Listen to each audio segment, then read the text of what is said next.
रायगढ़ में जमुची तेलुगु नववर्ष उगादी प्रत्येक तेलुगु परिवार नुआ वस्त्र पिंधा सह रीतिनीति अनुजाई पूजार्चना कर सकाळु सकाळु चाष जमी पूजा करने घर को गुड़ और हलदी किणी नहीं आर्थिक स्वच्छल परिवार सुना किणी था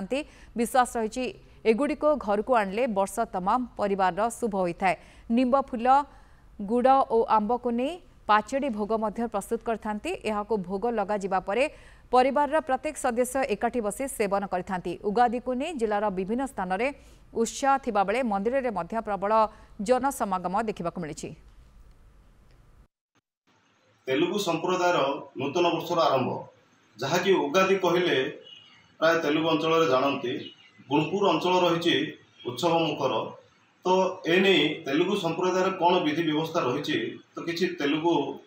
अच्छा संप्रदायर व्यक्ति विशेष तो हम पचारि बुझीनवा कौन रही आज तेलुगु नववर्ष से कौन कौन कार्यक्रम करती सी नहीं पचार सर नंदीघोष न्यूज को स्वागत करुँ। तो तेलुगु संप्रदाय आज जो नववर्ष आरंभ हो कौन कहे से समस्त को नमस्कार एवं प्रथमे मो समस्त को हार्दिक अभिनंदन जनाऊँगी उगादी हार्दिक अभिनंदन एवं शुभेच्छा जनाऊँगी। प्रथमे आमे उगादी रे आमे नववर्ष रे पालन करूँ एथिरे प्रथमे अर्ली मॉर्निंग जोड़ा कि 4:30 बेलू आज मुहूर्त दिखाई जे हल कर्म करा जाए सेटा होची चाषी मानकर मुख्य पूजा ताहापरे आमे 5 रकमर मिश्रण एक भोग तैयारी करूँ जोड़ा कि आंब राग